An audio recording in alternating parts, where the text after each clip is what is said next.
question, probably a query, that why Avyakta is unsaid or unmanifest. Definitely, this is not unmanifest in the way it has been used in the Indian tradition. Like in Indian tradition, there are so many approaches to this Avyakta, but here I wanted to restrict this Avyakta to the items where Tagore also was of the view that uh, we can indirectly apprehend these. These are not totally beyond our reach. That is, it is unsaid in the sense unutterable, but they are showable in the sense they are manifest, that we can apprehend their meaning in some indirect form, not directly.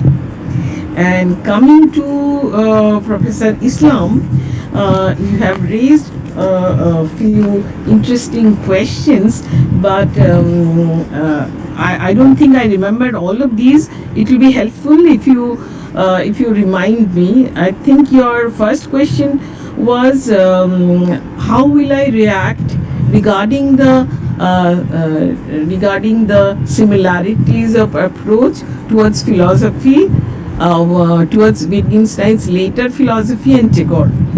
I must say that as Tagore's writings are oceanic, like it's so much, and it's so difficult to characterize something to point to it that this is something which he said, because these geniuses, they don't stick to uh, one point throughout their life in the same sense. Maybe they stick to some theme, but they change their views. But I think there is a scope.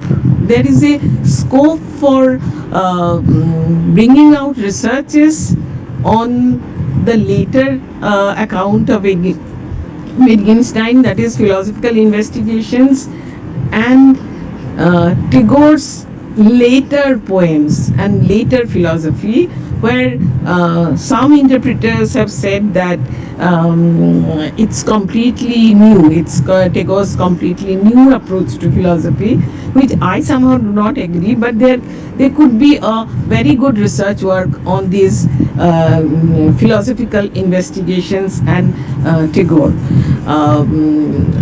I'm not very sure because I have not gone into it, but in the investigations he has obliterated this distinction between sense and nonsense, and there he thinks that what can be sensible, that depends on the contexts. If it seems sensible from one context, might be nonsensible from another context. And you are right, there could be various language games. So maybe there could be a language game of ineffability. So there is a scope for new research in this area. So let others come and think it better. That is what I think. And you have said one thing, that Wittgenstein's philosophy is not traditionally metaphysical. No, you are right. That's because he was criticizing philosophy, but in a paradoxical sense. In a different sense. Tractatus is an expression of wonderful metaphysics. It's a different kind of thing, and radical. He took a radical standpoint, and while expressing this, he has somehow, this is what I think, that he has himself produced a wonderful metaphysical book, and that is Tractatus. But you have said some other questions. Could you please repeat it? And another question was, please correct me if I'm wrong. As far as I understood, you claim that for both Wittgenstein and Tagore, there is oneness or harmony among everything, or everything is one or harmonious, individual self. There is harmony between individual self and the universe, something like this. So, if you interpret Wittgenstein's or Tagore's position in this way, if you formulate in this way, then the question arises: what is the status of this formulation? Is it a philosophical theory? It sounds like a factual statement. If this is true, then this is nonsense. Okay. Then what is the status of this kind of formulation? That's the question. No, this is Is it kind of obviously, paradox? yes, this is not a theory, because this is not a theory in the sense that it is not expressible in factual language. Because in Tagore's philosophy, which is explicit in his poems, songs, writings, everywhere, that is clear that he was in favor of the philosophy of harmony. But in Tractatus, we cannot state that directly.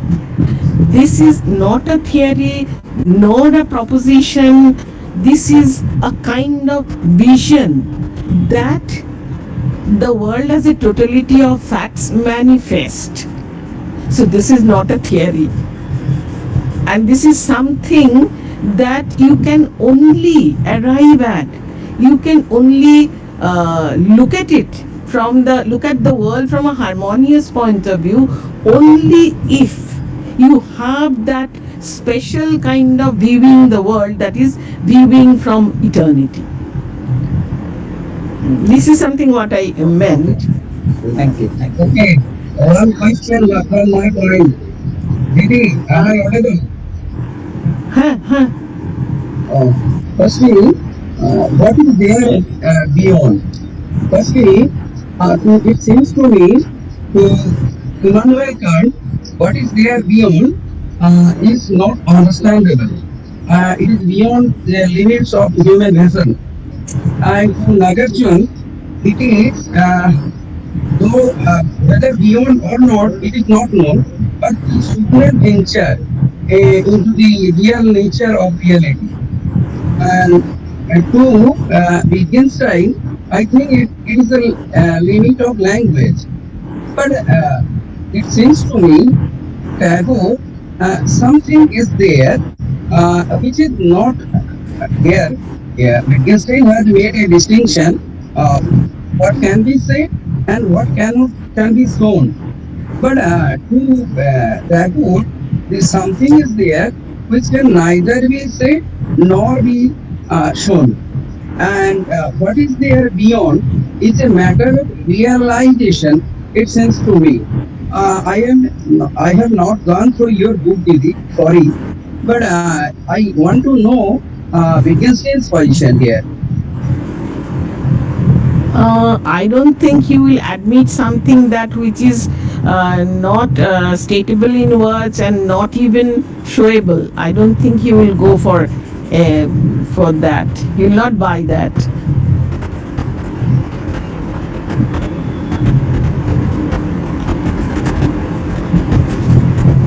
It's something, it is something which can only be realized. Only be realized. It is a matter of realization together. It can neither be said nor be even shown. You think with Wittgenstein perhaps has used the expression, but it is not clear to me.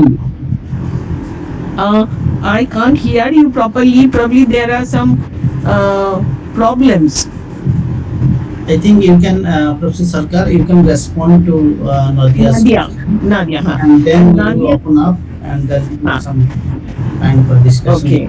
I'll thank Nadia, our student, and I'll thank you for your response.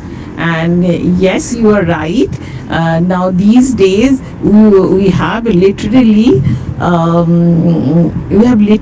a wealth of literature on Kierkegaard and Wittgenstein, and in fact, people are there to point out there that he was more kind of continental in his attitude than analytic in his early writings. And I think Apple Cubist, she is writing, and she wrote more than a book on Kierkegaard and Wittgenstein. So your hunch is right that there is an area in silence, definitely in silence, and in other areas too, in ethics, aesthetics, and religion also, where Kierkegaard, Wittgenstein, and Tagore, we can see them in the more or less in the same light. So thank you, Nadia, Shahid, Moitri, and Onirban. Thank you, and also Ranjan. Thank you all. Thank you so much. Thank you so much, ma'am. Now Ma'am, I we just had, invite questions from the audience to Professor. sir, I have a question. Can I put forward that? Yeah, please. So, ma'am, when we are talking about Wittgenstein, Kierkegaard, Tagore in silence and in the context of silence, I can't help but also think about Heidegger because he said that silence is the most eloquent of all language and it is the very foundation of language. On the contrary, we also maintain that words, when we talk, when we communicate in words, those are patterns, those are meaningless, insignificant noises. But what lies at the very foundation of language is silence, and from that evolves words. So I just wanted to add this note because I'm so overjoyed that you acknowledge what I was trying to convey. Thank you so much. Yes, yes, you can work on it. You can work on it. There are books are being published on Heidegger and Wittgenstein as well, so you can work on it. Okay, ma'am. Thank you so much. Yeah, Professor Bose is.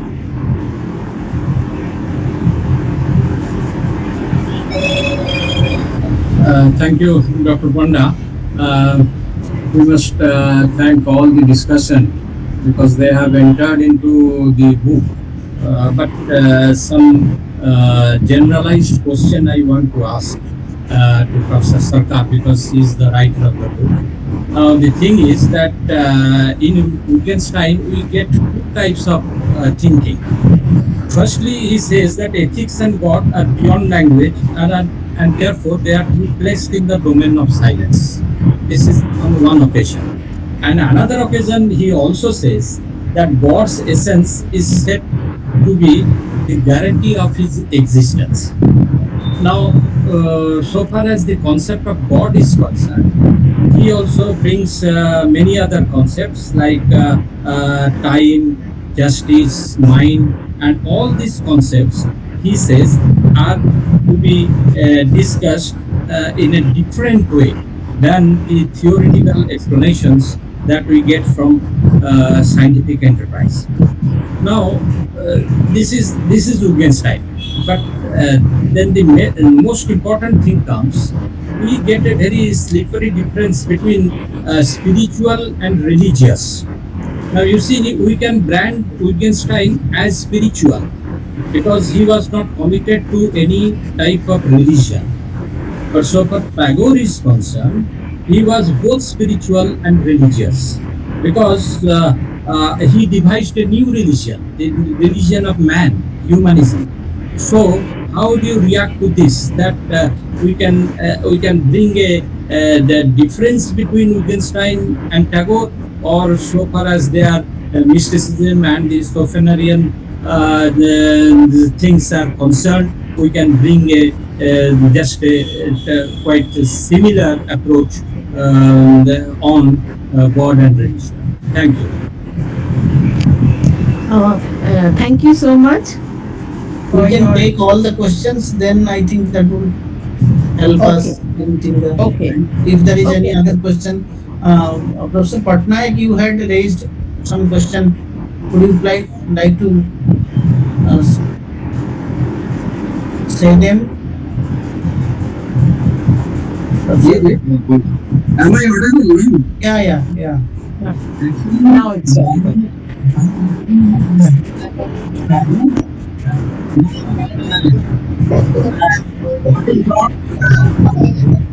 Yeah. No, no, there's something wrong with your audio. I think, yeah. I'm sorry. Yes, maybe you have to log in again and check. So, any other question,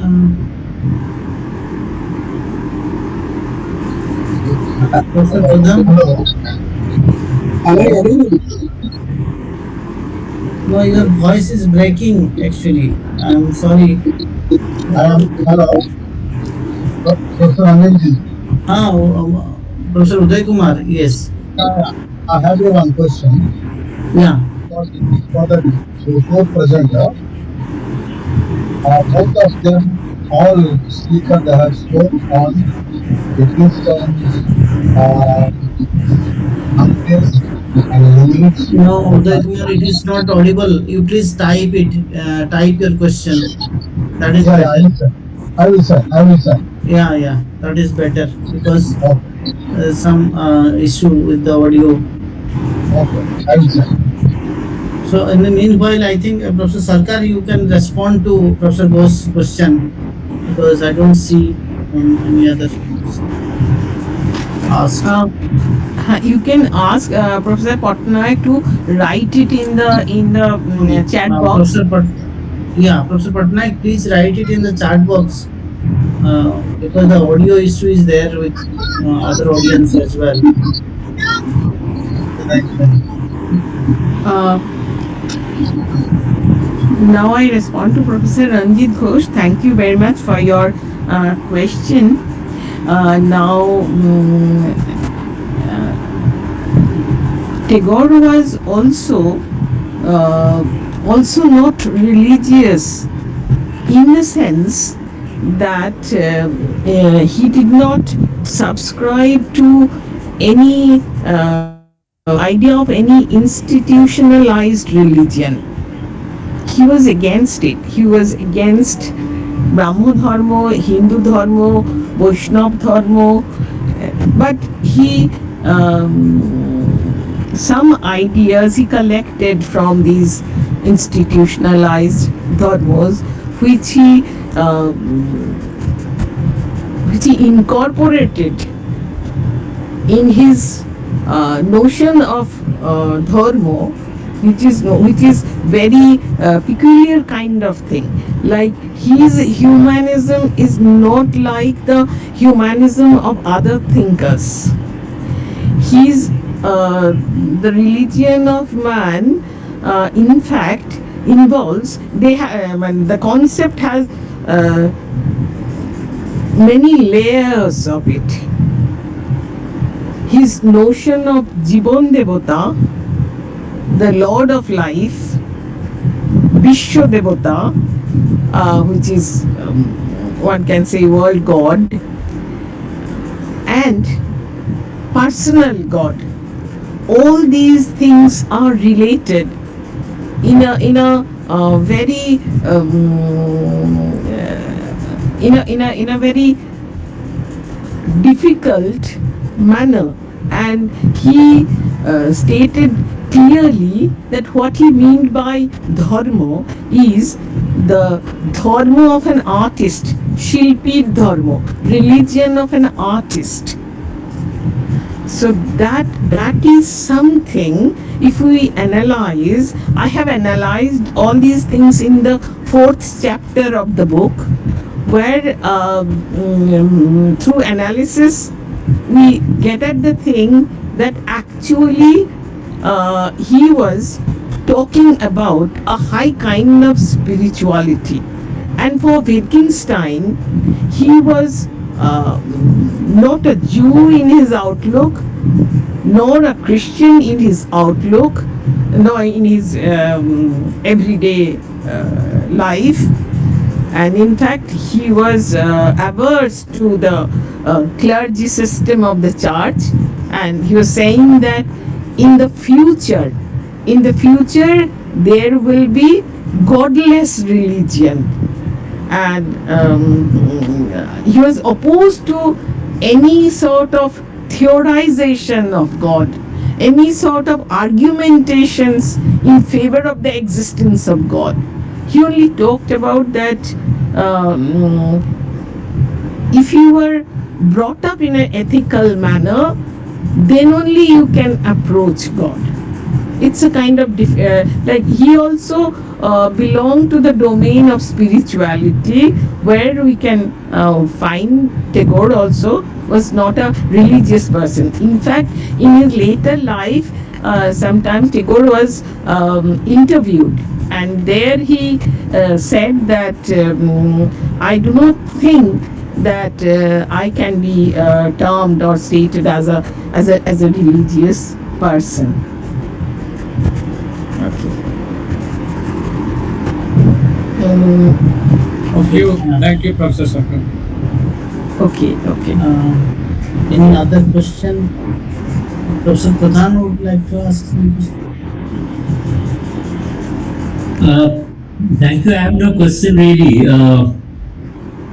So one thing I congratulate Professor Sarkar for this very wonderful book comparing Wittgenstein and Tagore. And I personally agree that we can have a metaphysical reading of the Tractatus. And she has introduced Tagore for facilitating our understanding of both Wittgenstein and Tagore. I think that is most commendable. Thank you. Thank you. Thank you, sir. Thank you. Thank you, sir. Professor Madhurama, would you like to say something?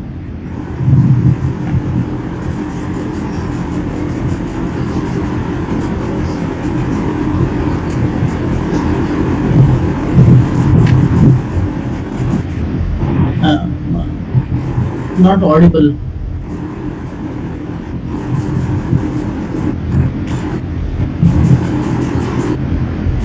Your audio, it is, we are not able to hear you.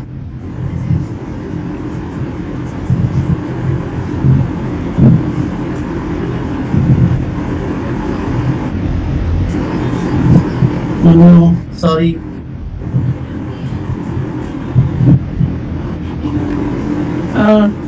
I can hear you. No, is it? I can hear. Are you able to hear SUC's voice? Like, I think you can. Yes. Last time it came clear.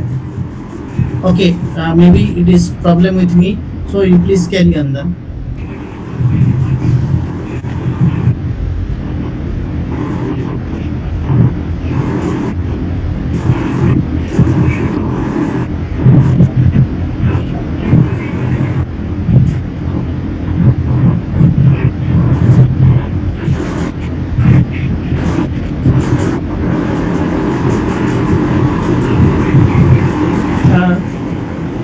Okay. Thank you.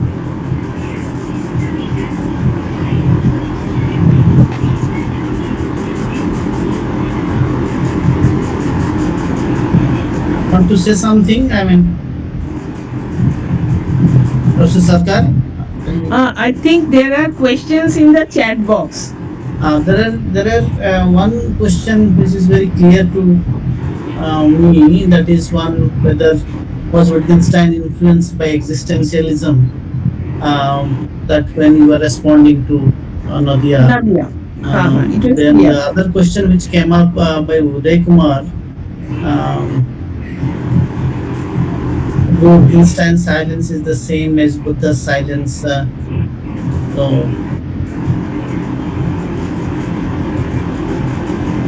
if is so, that what will be the knowledge of reality in the empirical sense as well as metaphysical sense? Maybe I think that's the question which Uday Kumar is asking.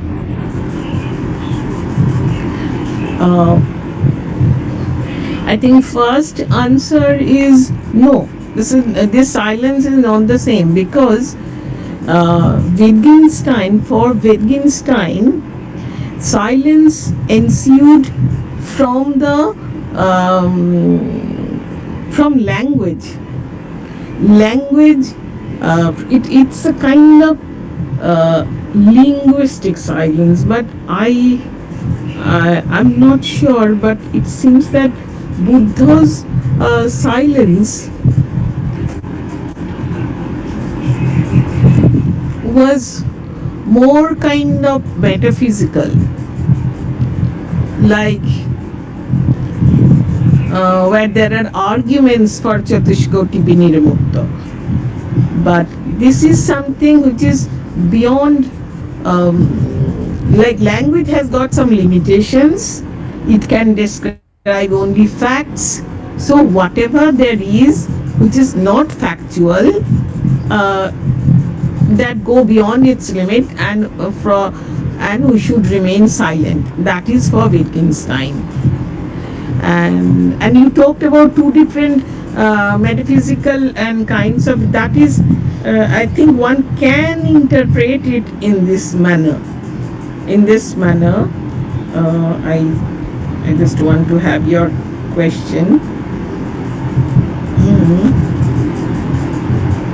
Oh, the knowledge of reality in the empirical as well as metaphysical.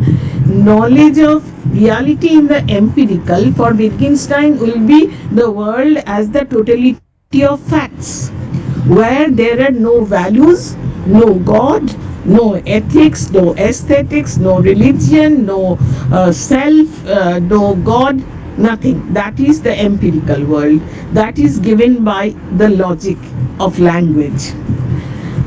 And if you consider it, if you look at the world from the point of view of eternity, from the metaphysical aspect, then you can get a harmonious picture. But definitely that is not stateable in ordinary language. That is being shown.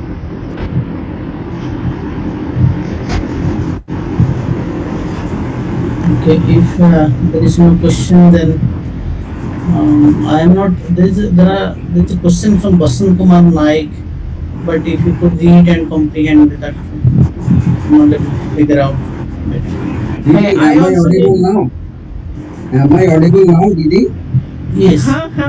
Yes, yes. No, actually, I am unable to write. It was raining also. And my question was that this silence, actually, the reality is not accessible, so silence must be there. That is the position of, I think, Kant. Uh, and it is beyond understanding. And to Nagarjun, whether it is beyond understanding or not is not clear, but silence is purposefully introduced with a view to give emphasis on practice, not in theorizing. And to Wittgenstein, it is really the inability of language to grasp. That's why. But to Tagore, it seems to me that the reality, what is there beyond, is actually a matter of realization that can be realized by, that is a matter of spiritual realization, not of description, not even that can be shown in the sense that Wittgenstein is claiming. It seems to me, but without knowing Wittgenstein more, I cannot claim that. That's why I was drawing your attention. Okay, then do you mean, like for Tagore, what is truth? The Shotto. Shotto is something like that is not factual, that transcends facts, and that incorporates other items also in a harmonious manner, like the way Tagore realizes that he as a father of a daughter is not different from his servant, who is also a father of the daughter. But He did not realize it beforehand. Later, on one occasion, when he had this realization, then the distinction between him and the servant, that evaporated. This is the kind of thing which Tagore meant by saying that this is something which is exactly not in the domain of statability. Like, this is not statable in ordinary language.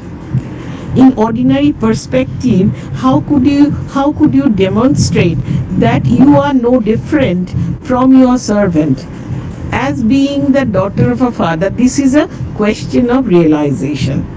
Now, do you mean now this realization, do you mean that this realization is not manifest?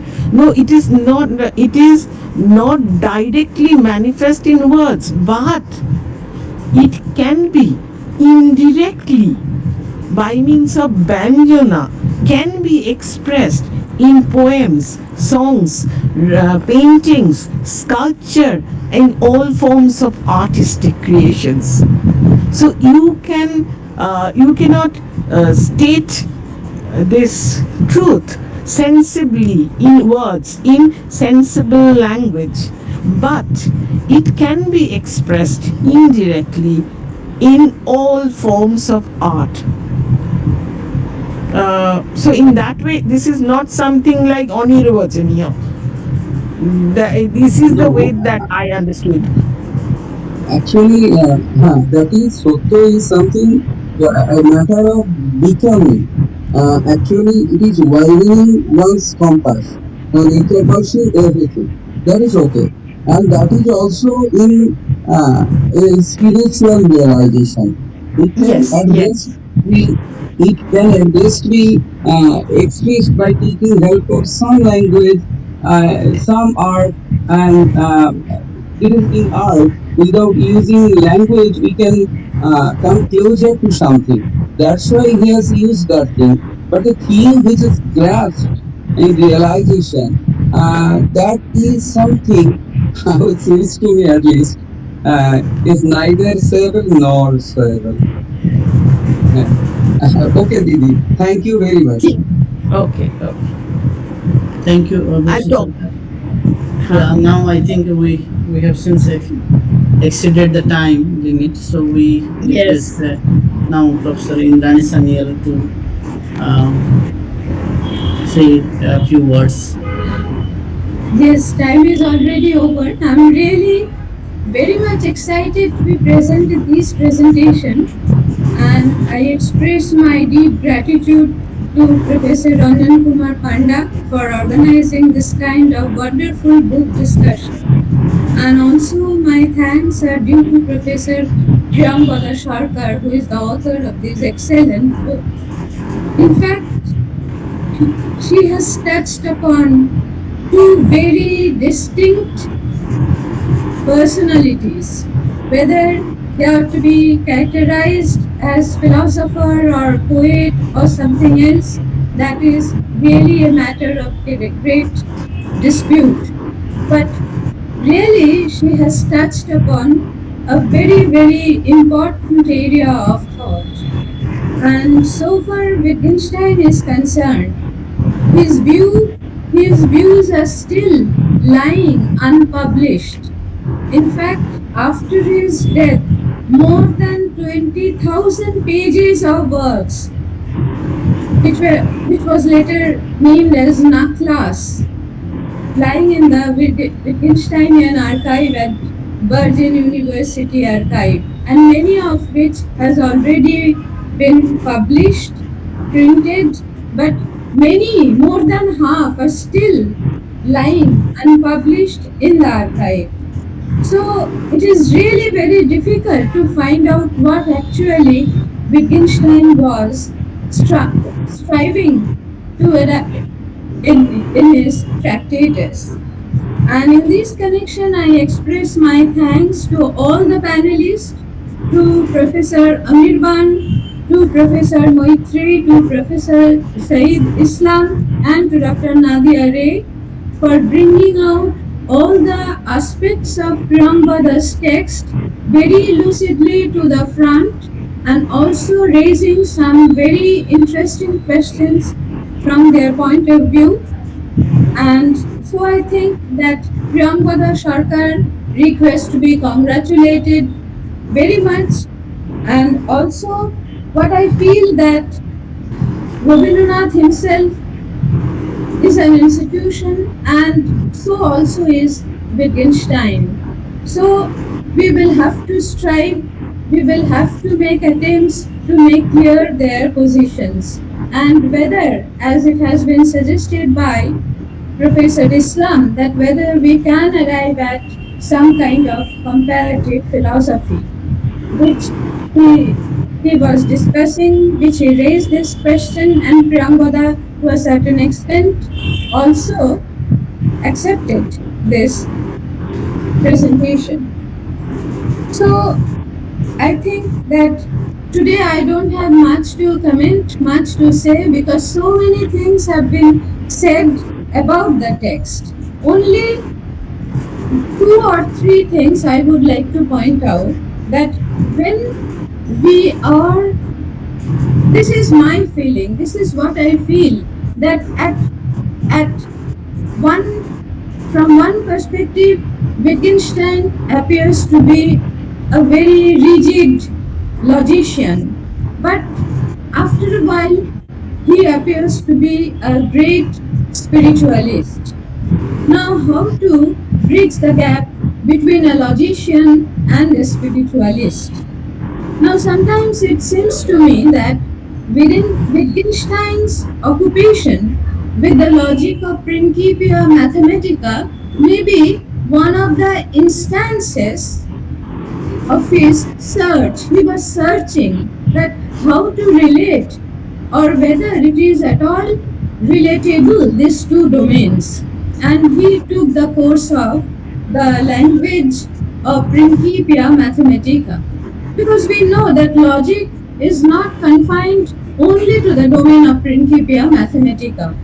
And also, and also, when he is talking about the domain of silence, as we find, it has come out very clearly from the talks delivered by different panelists, that the domain of silence at times seems that the domain of silence is more important for Wittgenstein in the Tractatus.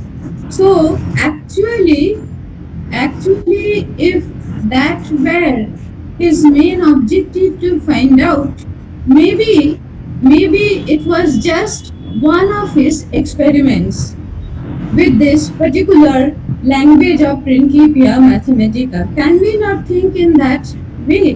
Now, to say anything in this way, we will have to collect more evidences, more corroborations from Wittgenstein's unpublished manuscripts, letters, documents, and notes.